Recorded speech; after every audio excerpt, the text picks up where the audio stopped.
Dear colleagues, good afternoon. It is a pleasure and an honor to participate in the very prestigious Zurich cornea cross-linking meeting. Thank you so much, Dr. Hafizi, for inviting me. My presentation today will be about photoactivated chromophore for keratitis corneal cross-linking, or PAC-CXL, the rationale and different protocols. So, the rationale of PAC-CXL, it is an emerging application to treat infectious keratitis. It is a potential alternative as a primary or adjunctive treatment to topical antibiotics. It is being increasingly used now as a primary treatment, as we will see later on, rather than adjunctive treatment that potentiates and increase the effect of antibiotics on the elimination of the pathogen. And this is becoming increasingly important in the context of escalating antimicrobial resistance, as we are all aware. It may limit the need for hot keratoplasty or keratoplasty à chaud, which is associated with higher rates of infection and rejection, may also be a less expensive solution than antibiotics in the future. So how does PAC-CXL works? It works by three mechanisms, two of them on the pathogen itself or on the microbe, and one of them on the attacked cornea.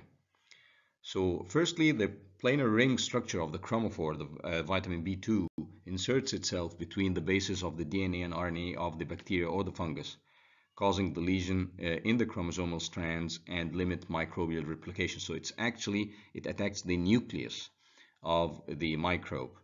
The second mechanism is that the release of free radicals and oxygen directly damages the microbe cell wall.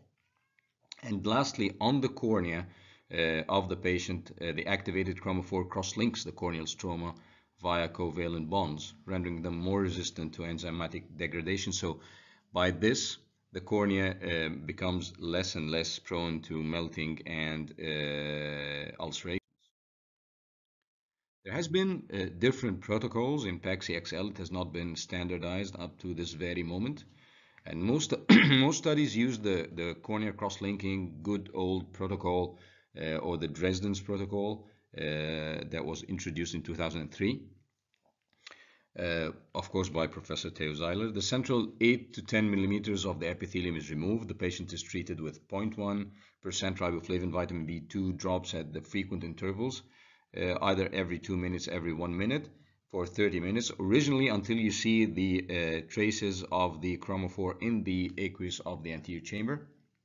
The patient is then positioned with ultraviolet light with the desired irradiance of 3 milliwatt per centimeters applied at approximately 5 centimeters only in these patients with corneal infections for 30 minutes to deliver a total energy, of course, of 5.4 joules. There's been many modifications in corneal cross-linking, either for the regular cross-linking in ectatic corneas or form fustic keratoconus, or and also in the treatment of the antimicrobial treatment of corneal keratitis infections. And they have been pretty much the same. You either do 9 milliwatts for centimeters for 10 minutes, 9-10, which is becoming increasingly popular, this accelerated protocol of 9-10. Or 18 milliwatts for 5 minutes, which is less popular, and of course the very aggressive 30 milliwatts for 3 minutes, which I personally do not like at all. Transepithelial approaches have been promising at one point in time, but again they proved that the demarcation lines in regular cross-linking has been much shallower, and the effect was not long-lasting at all, and patients with ectatic conditions continued to have progression of their disease when we did the transepithelial approach.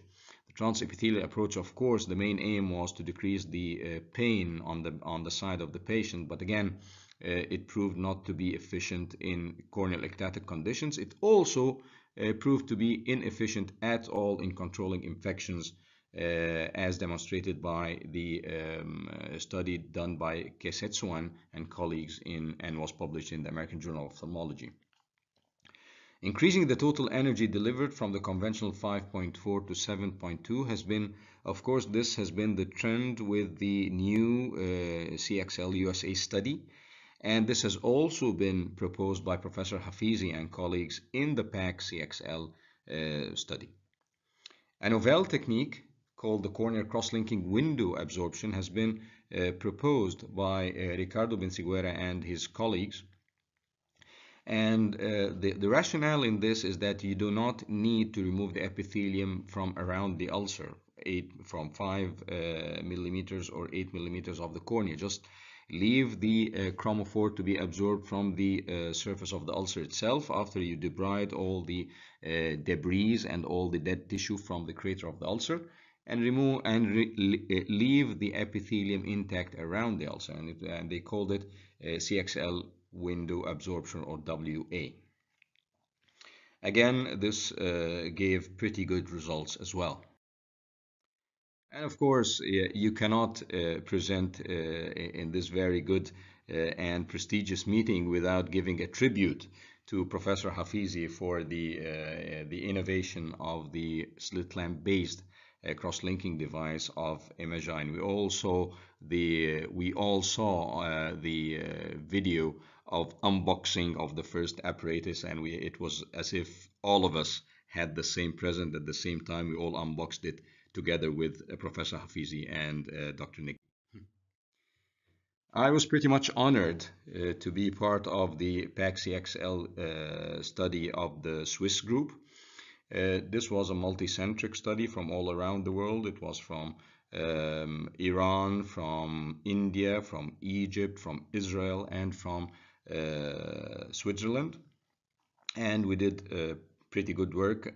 This collaboration was summed up and was very, very neatly and wisely, may I say, coordinated by Professor Hafizi and Emilio Torres, of course. And I congratulate Emilio on the winning of this prize in the ESCRS for presentation of the results of the study. I borrowed these slides from Emilio, and this was a very brave study because it compared PAC-CXL alone, not as an adjuvant to antibiotics. We all know if you have a patient and you have with a corneal abscess, you're pretty worried that this abscess might increase and may involve the whole of the cornea. Corneal melting can happen. The pathogen itself can go inside the eye and cause endophthalmitis, so it's a pretty critical condition for the patient. So to decide to do these a part of your study on corneal cross-linking alone was like a leap of faith, and to sort of trust this novel technique. And this study randomized the patients to either cross-linking at only, but with an energy up to 7.2, or give them medications, good old antibiotics and antifungals. And this is a sum up of the results of the study. In the baseline visit, the condition of patients assigned to both groups were pretty much the same, either regarding the average infiltrate or ulcer size or the corrected distance visual acuity. And on epithelialization at the end of the study, they were pretty much the same as well. So they were actually the same results doing either corneal cross-linking alone or antimicrobials. And this again is a slide that I borrowed from Emilio, and will give you a resume of two cases that had a gram-positive cocci. It started like this and ended like that, started like this and ended like that, perfect with corneal cross-linking. So we did a study in Egypt. Actually, this study was before the results of the PAC-CXL Swiss study, but it was looking at stuff with a different angle. The aim was to evaluate the efficacy and safety of PAC-CXL as an adjuvant therapy or as an adjunctive therapy for treating of infectious keratitis, to supplement our antibiotics and antimicrobials with corneal cross-linking and see if this works or not, and if it does make any difference between doing this and doing antimicrobials alone. We had 78 eyes with clinically suspected infectious keratitis. From where I come from in Egypt, we do have pretty much a big load of infectious keratitis from rural areas. And we divided the patients into two groups. Group A received topical appropriate conventional broad-spectrum antibiotics, and Group B received the same treatment plus a PAC CXL single session at the start. Complete healing and resolution in our study was observed in 76% or 77% of eyes that had antibiotics alone, and 97% of eyes that had antibiotics plus corneal cross-linking. So definitely PAC-CXL did benefit our patients. This was statistically significant and was a high significance. The mean resolution period was 10 weeks in the patient that had antibiotics alone or antimicrobials alone, and 7 weeks in the patients that were supplemented with a corneal cross-linking. So it's very, very obvious that corneal cross-linking in these patients was beneficial and benefited these corneas by eliminating the microbe or the pathogen much faster. This is a very just a quick sample of our cases. This was a patient, 18 years old, soft contact lens wearer, complained of stitching pain, irritation, photophobia. And a corneal examination, she had an epithelial defect with a stromal infiltration and a corneal abscess. This was the anterior segment photo of the left eye on presentation. B scan was normal, so this was not an endophthalmitis. The vitreous was free. And on OCT, she had a hyperreflective stromal infiltration with posterior shadowing. We did her smears and cultures, and it turned out to be a combined infection. She turned out to have Staphylococcus aureus, which was sensitive to Offlox, and Acanthamoeba, and they both came up with culture with sense and sensitivity. So this was a mixed infection, and she was negative for fungi. This was the microbiology, and we can see the cysts of Acanthamoeba on the non-nutrient E. coli enriched agar, and we can see the Staph aureus on the nutrient agar. So give her a full heavy load of topical antibiotics together with a single session of XCXL. 1 week later she was like this, and 4 weeks later she had total resolution, of course, with a residual corneal opacity. This is a case of Fusarium solani keratitis. So this is a fungal infection. 12 weeks later, she's like that. This is a candida case. Then 12 weeks later, she was like that.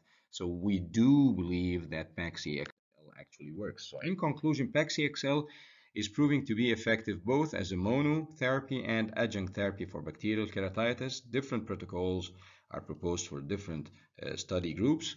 All have shown success in controlling corneal abscesses. Standardization of the technique is yet to come, but is just around the corner, in my opinion.